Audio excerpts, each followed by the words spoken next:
By the way, quick shortcut I want to show you guys, in case you weren't aware. Instead of having to press twice, just swipe. Boom. Works with all of them.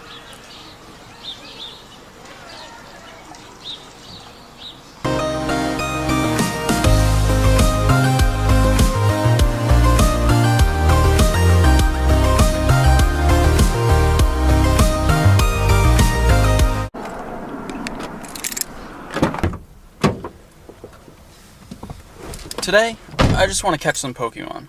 There's a few that I haven't found too many of that I want to evolve, so I'm just going to try to go somewhere new.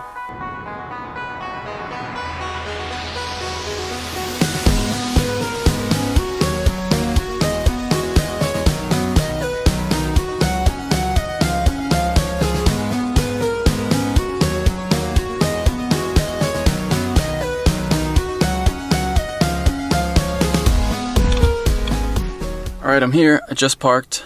I'm gonna open up the game and see where I should go. It knows I'm in the car.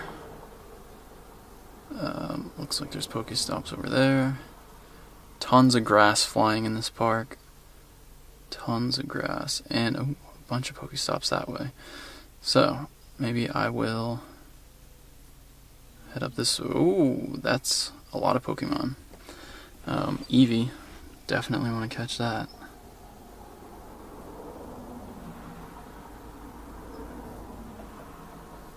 Venonat and Ekans are both less exciting. I already have a near perfect Venomoth. Oh. Might as well catch him though, just for the experience. Can you guys see that? Is that a scratch? Now it's a smudge. I'm here at the Rose Bowl in Pasadena, and the reason I chose this place is because Pasadena has a bunch of trees, and it's actually really close to the Angeles National Forest, which looks like mountains. So I was hoping there might be a lot of grass types up here, because that's what I'm looking to catch right now.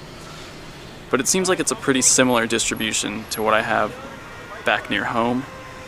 LA's a desert, so honestly it's not surprising that we find a bunch of ground and rock types here. Although I don't see too many Machops back where I'm at, so that could be interesting. This park is crazy, there's a ton of grass, so I'm just gonna walk through it and see what I run into.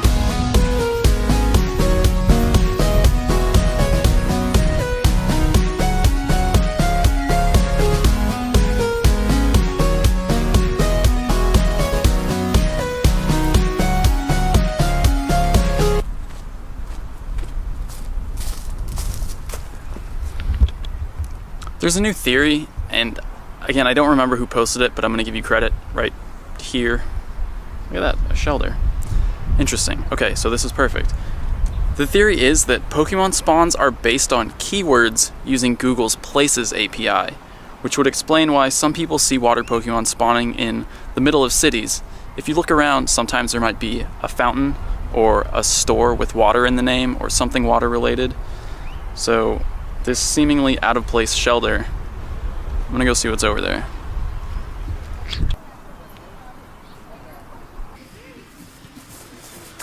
I haven't found anything that would really explain the presence of a Shelder except for this water over here. So this is the second Shelder I found, and there's another one nearby. I'm not really sure what they're doing here, but I'm not complaining. I need to catch, after this one more, and I can evolve. Alright, let's go find that other one. Okay, I have 3 eggs hatching right now, and they're all 5-kilometer eggs, which I think I've been saying, but I'm really trying to evolve some of these Pokemon that hatch from 5K eggs. Okay, I already have a pretty decent Ponyta or Rapidash. What else? I'm really hoping for a Bellsprout. Staryu, that's cool.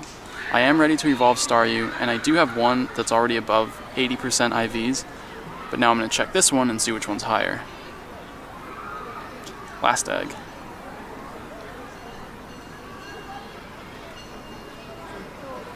Doduo. That's cool too, because I've been wanting to evolve this. I've been ready for a while, but all the Doduos that I have are pretty low in terms of IVs. So since this one hatched from an egg, there's a pretty good chance that it's above 80%. Sweet. Good eggs. Okay, here's something interesting. There's an Ekans spawned right here. Check out the name of this Pokestop. Sand Serpent. Coincidence? Probably. But it's interesting.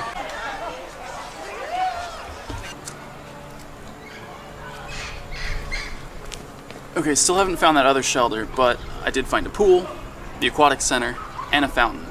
3 things that could be spawning water-type Pokemon. Amazing. It's amazing how well this is working out right now. The shelter just spawned right here. By the fountain, by the aquatic center, by the pool. Okay, and with that and 2 transfers, I can finally evolve a shelter.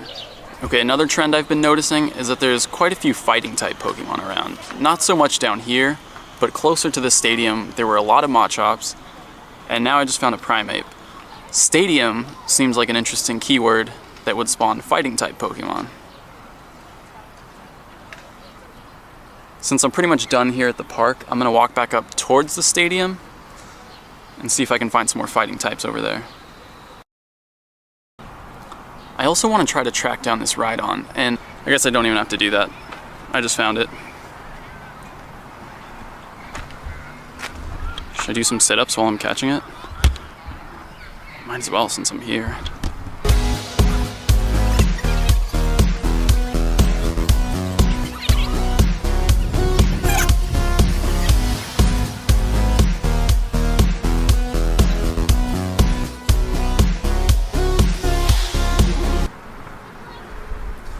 I'm tired. Look at that, another shelter. How exciting. Could this maybe be a shelter nest? It's possible. It was reported, the Rose Bowl was reported as a Hitmonlee nest. After the nest shakeup, that's not the case anymore. According to the trends, it would either be Cubone, which we have seen a few of, or Execute. Shelter is not really a candidate based on the changes. Oops, I walked past that one. What am I doing? I'm just talking. I'm just rambling, you guys. But it's possible that this is a shelter nest now. In which case, my theory about the pool... There it is. You know, because we're seeing so many shelter and no other water types, it's possible that this is just a shelter nest. Interesting theory still, and one I'm going to continue testing and looking into. But this is the second Clefairy I've found today. Okay, I think the conclusion I've come to is that this is just a shelter nest, and they're all over the place. So, Arroyo Seco Park, Brookside Park, I don't know, what is this park called? It has like 2 different names. Anyway, shelter nest. Pasadena, you have a shelter nest. It's starting to get dark, but I have a few 2-kilometer eggs that are getting close to hatching. So I'm gonna finish my lap around the stadium, and first I'm gonna catch this pincer. But after that, I'm gonna hatch the eggs, check out the IVs of all the Pokemon that I'm ready to evolve, and then hopefully do some evolutions and get some good movesets. Pincer, I gotta sit down for this one. See how much easier that is? Let's keep moving.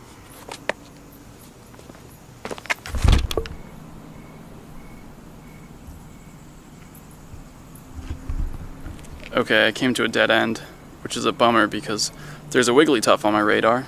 Hopefully it's back that way, but I don't think it is because I just came from that way. So I guess this is where the lap ends. Let's head back to the park.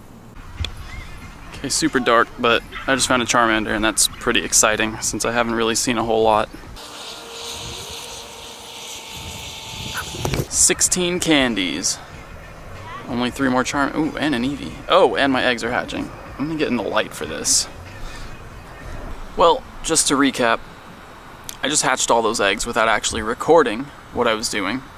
So, I hatched 2 Weedles, which I'm not mad about because I haven't actually encountered very many. I hatched a Charmander, which is exciting because, again, I haven't encountered very many. I hatched a Magikarp, which is cool because I need the candies. Excuse me, there's a Nidoran.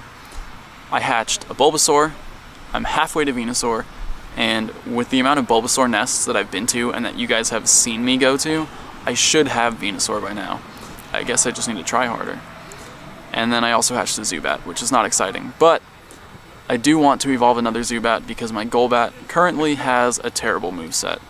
So that's what happened with those eggs. Let's go check IVs. Bad news. Niantic shut down PokeAdvisor. So it's becoming clear that Niantic obviously doesn't want third parties accessing game data in any way. So it seems like it's probably going to be a while before we have another method to determine exact IVs. So I'm just going to have to do it the old-fashioned way. The old-fashioned way, by the way, is using the IV calculator at PokeAssistant.com. So I'm going to check the IVs of all the notable things that I caught and hatched today, and this could take a while, so I'll be right back. Okay, IVs are checked, and I'm ready to evolve some things. First one is this Rhyhorn, which I just happened to catch at the end of the night, but it has over 90% perfect IVs. I think it's like 93%. So that's exciting. I already have a Rhydon, but I didn't put my lucky egg on. Ooh, that was close. I'm hoping to get one with a better moveset than the Rhydon I have now. Plus the one I have now doesn't really have great IVs. Rhydon. Let's see, what's the CP? 1394. Mudslap, Earthquake. That's a good set. Again, I'm using this spreadsheet as a reference for movesets, and I just have to mention this because so many people pointed it out to me the last time when I explained the spreadsheet. Instead of using the search function to look for Pokemon, you can filter by name. So here I'm just going to set the filter to Rhydon, and now I see the 6 possible Rhydon movesets. So thank you to everyone who mentioned that to me. Mudslap Stone Edge is the number 1 moveset in terms of damage per second, but like I mentioned in an earlier episode, I'm focusing more on using one Pokemon to counter a specific type. So having Mudslap and Earthquake, which is the second best moveset, I think is actually going to be better because they're both ground type moves, so I can use this Rhydon if I want to counter electric types, rock types, or steel types, or fire types. Poison. 5. So this Rhydon is good to take down 5 different types of Pokemon. Okay, the next thing I'm going to evolve is Psyduck. And this guy, I think, has above 90% IVs also. I'm really hoping for Water Gun Hydro Pump here. 1352 Confusion Hydro Pump. I mean, it's the best defensive moveset. Next I have a Staryu. Actually, I have 2 Staryus that are above 80%, but this one is slightly better. So I'm going to evolve this one. Second chance at Water Gun Hydro Pump, please. 1210. Quick Attack Power Gem. Actually, the worst moveset. Luckily, I have that other Staryu, who's also above 80% IVs. I just need to get a few more candies before I can get that. The Charmander I hatched is 93% IVs, so that's exciting. I'm going to evolve my Bellsprout now. This guy has like 91 or 93% IVs. And Weepinbell is actually really strong. Weepinbell has a higher possible CP than Hitmonlee and Hitmonchan. And the reason for that is because of the way that Niantic used existing Pokemon-based stats and then translated them to this game. And I really don't like it. I think they could have done it a lot better, but I'm going to get into that in another episode. But for now, Weepinbell with Acid and Sludge Bomb is pretty decent. 2 Poison-type moves. Not that Poison has a lot of offensive advantages, but we'll see what happens when I get this guy to Victory Bell. Okay, next is Vulpix. I'm hoping for Ember Fire Blast on the Ninetales. I think this Vulpix is just above 80%, 82 maybe. 1218 Ember Fire Blast. Yes. I do have a Squirtle that's ready to evolve, but it's exactly 80% on its IVs. So I think what I'm going to do is hold off until I have 125 Squirtle candies so that I can go straight from Squirtle all the way up to Blastoise and by the time I get there, I might find a Squirtle with better IVs than this one. So I'm going to hold off on that right now. Since we did find that Shelder nest today, I have this Shelder ready to evolve, and this guy is somewhere around 85% on the IVs. What are Cloyster's movesets? I hope I can get 2 ice moves out of this. Cloyster, I can get Frost Breath Blizzard, which would be awesome. Frost Breath, Icy Wind. Icy Wind's just terrible. Charge moves with 5 stamina bars are generally pretty bad. And in this case, yeah, just spamming Frost Breath is way better than even trying to use Icy Wind. So that's kind of a bummer. I can always go back to that nest and get some more Shelders. Okay, that's it for the evolutions for tonight. I'm gonna do a few Pidgeys and Rattatas while I still have this Lucky Egg going. But overall, I'm pretty satisfied. I got Ninetales with a great moveset, Rhydon's got a good set, Golduck's decent, Starmie I'm pretty disappointed with.